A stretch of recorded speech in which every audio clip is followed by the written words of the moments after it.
Japan is in talks to join AUKUS. Japan would join the pact under the Pillar 2 agreement, which means it would not be involved in the nuclear submarine deal. The nation would instead cover military technology.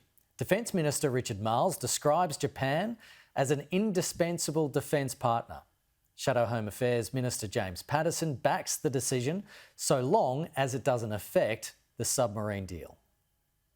If you were going to invite any country in the world to join AUKUS, Japan would be the logical one. Their technological and industrial capabilities are very well fitted, plus they've got really strongly aligned values and interests and perspective. Having said that, we've got a lot of work to do already with both Pillar 1, the submarines, and Pillar 2, the advanced capabilities. And we need to make sure that the first 3 countries in AUKUS have that well and truly nailed down before we start inviting any other country to join us.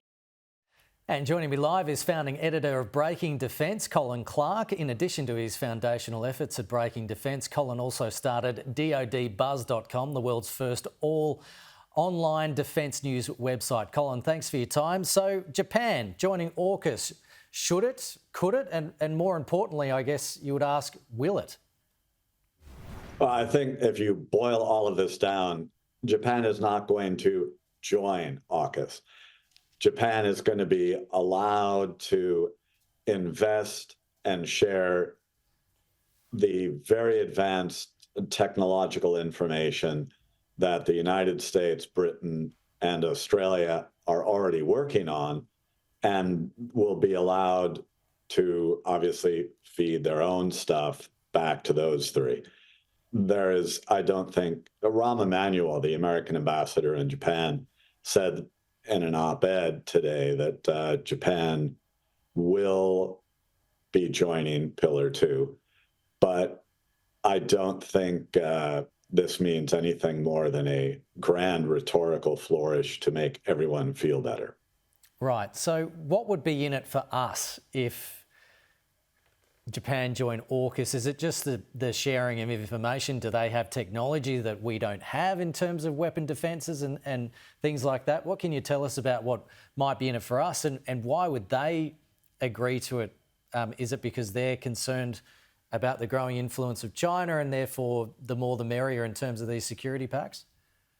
Well, the more the merrier argument is certainly a key part of this, but Japan has a great deal to offer Australia in particular for 2 areas. One is space technology. Japan has some of the world's most advanced space technology, both in lift and in satellites.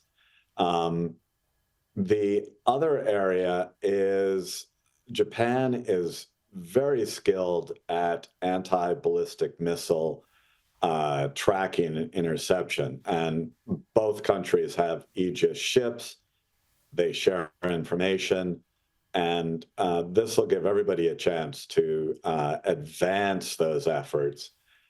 And also, I think because Japan hasn't shared a lot of its intelligence over the decades, it'll also give the 3 members of AUKUS a much better look at what Japanese intelligence capabilities are like, and vice versa.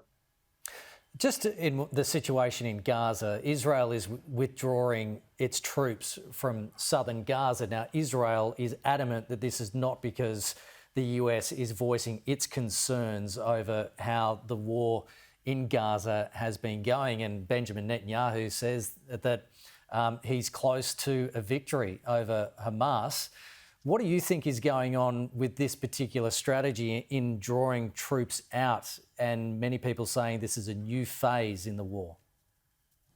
Well, the most awful interpretation, I think, which is probably the most accurate, is that there is nobody left to kill and very little left to destroy in the area that Israel is withdrawing from. There's also the very difficult issue of who is going to run Gaza. Is it going to be Israel? Is it going to be Hamas? Is it going to be the Palestinian Authority from the West Bank? Israel desperately needs someone running Gaza, because otherwise the nascent famine that's hit because of the disruption of aid deliveries is just going to get worse. So, but what's the strategy behind it, do you think? Apart from there's nothing left, as you say, are they regrouping, do you think, for this final assault against Hamas? And is that assault on Hamas in southern Gaza, or is it somewhere else? Well, I think there are two things really at play. One is that Israel does not have a huge military, and it has been stretched. You know, the vast majority of the people on the ground are members of the Israeli reserve, supplementing the regular force. And they've been at this for a long time and need a break. And Israel is going to, I think, start rotating people out to give them a rest over the couple of weeks. The other thing is that Israel is never going to get its hostages back unless it starts to de-escalate. And I think that's a key part of this. The head of Shin Bet and Mossad are both joining the latest talks about a possible ceasefire, which seems to indicate that this all may be tied together. I mean, it's very difficult to tell at this stage because everyone is keeping their cards close to the vest in the best poker position. We're out of time. Colin Clark, thanks so much for your time today. My pleasure.